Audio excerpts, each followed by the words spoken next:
It would seem that man living on Mars will not be such a far-fetched idea in a few years, as Elon Musk and his team bring us closer to humanity being a multiplanetary species. Right now, an important step to achieving this goal is having a spaceship that can make the journey between Earth, Moon, and Mars again and again, a sort of space car, if you will. By that logic, it is no surprise that Elon Musk, the CEO of Tesla, a world leader in the electric car industry, is at the forefront of this with SpaceX and its Starship. The goal is enormous, and the number of new ideas and tech needed are just as, or even more, immense. Still, they are working on it, and they have made a considerable effort thus far.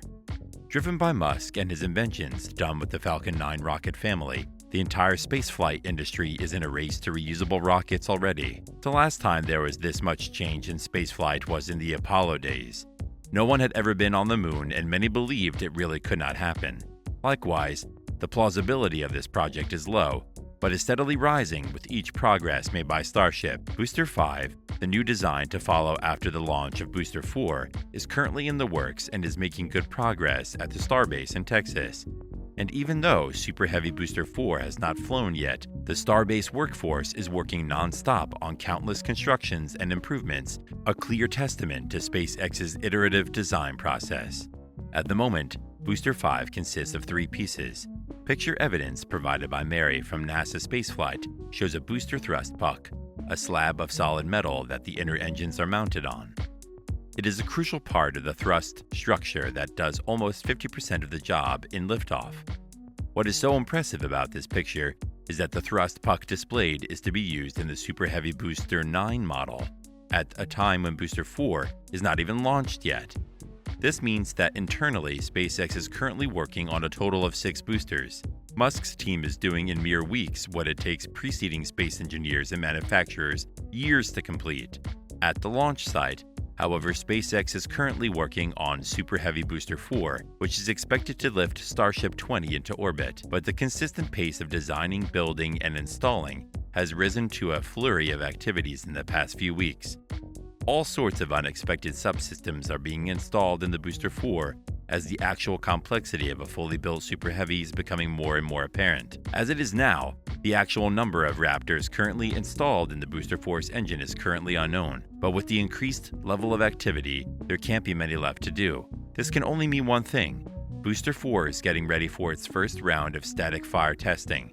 Interestingly, Booster 4 is being kept under constant pressure even when it is kept on the temporary stands. Hoses attached to the fuel adapter supply pressure to the Super Heavy, giving it more hull integrity. This means that even as it carries the full weight of the Starship 20 in preparation for launch, the Super Heavy will not get crushed. Try to crush a full bottle of Coca-Cola and you'll get the full picture of what I'm talking about, compared to an empty bottle.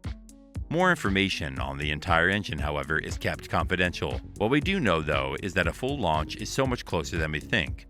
Musk recently updated us with a timeline on things to come in a post saying, if all goes well, Starship will be ready for its first orbital launch attempt next month, pending regulatory approval. The regulatory approval he mentions here is concerning the FAA environmental assessment currently underway.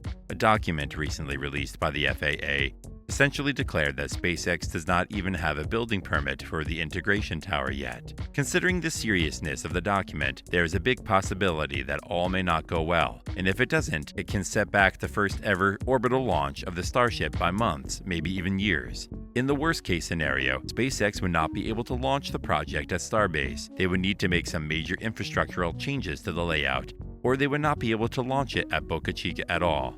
This would be a catastrophe for the project. And so, instead of sitting on their hands, hoping for the best, spaceflight enthusiasts driven by the FAA are voicing their opinion concerning the project. Fingers crossed, this yields a positive result for Elon Musk's team and Starship. Starship 20 itself has been sitting on a suborbital Pad B since the recent static fires, waiting for its other half, and little work has been done to it. It did lose some heat tiles to the fire, and no attempt has been made to replace them. The heat tiles themselves are produced in another factory coined the Starbricks Bakery. Really, at this point, is there anything Musk cannot take on? In the bakery, SpaceX employees make the heat tiles for the Starship. So no, the ceramic tile coverings are not outsourced.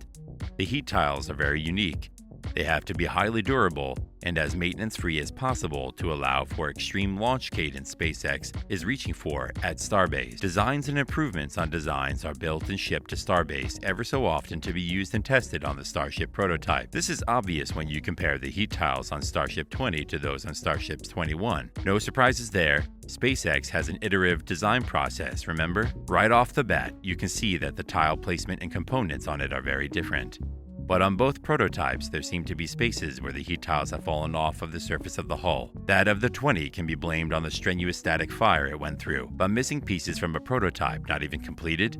SpaceX will definitely have to find another method of attaching the tiles to the ship's body so they don't keep falling off. If the tiles keep falling off, the efficiency of the tiles in withstanding the heat will not matter at all. On the flip side of the country, SpaceX is currently trying hard to get the next crew ready for its mission toward the International Space Station (ISS). The crew is referred to internally as Dragon C210, but to the general public it is simply Crew Dragon, and it will do its debut flight towards the ISS on October 31st. This is after extensive training, including some extravehicular exercises at the famous Astronaut Center in Houston, Texas. The crew of 4 includes Kayla Barron, flight engineer, Rasha Chari, commander, Matthias Maurer, payload specialist, Thomas Mashburn, spacecraft pilot. They are also part of an Expedition 66 and 67, which are to begin in April next year, and their planned stay is till late April. Originally, the 4th member of the crew was meant to be a Russian man, the first Russian astronaut ever to be aboard a Crew Dragon. This was supposed to be the start of a barter agreement between the NASA of the United States and ROS Cosmos of Russia. Kayla was then brought in, and this agreement will now begin after Crew 3. The launch is scheduled to kick off at 2:21 Central Time on October the 31st. With all of this recent activity, it is undoubtedly a hot phase of preparation for SpaceX before the Starship launch. There are plenty of people interested in what SpaceX does in their Starbase in Texas. While some are opposed to it, saying that the idea of building the largest rocket in the world and making it fully reusable at the same time, wanting to land a human on Mars and for permanent settlement, is just not feasible with today's tech, and this is all justifiable. Others are incredibly excited by the idea of one day being a multiplanetary civilization. Whatever side you are on, you have to recognize Musk and his team's effort in trying to change the way we view rockets and into working toward the idea of progress beyond Earth. What is your stance on Musk's new and allegedly 100 times improved rockets? Leave a comment and let us know what you think. And FAA being the biggest of his challenges at the moment, do you think SpaceX will be able to deliver the particular specs of the spacecraft they want to make? Are we actually closer to life on Mars?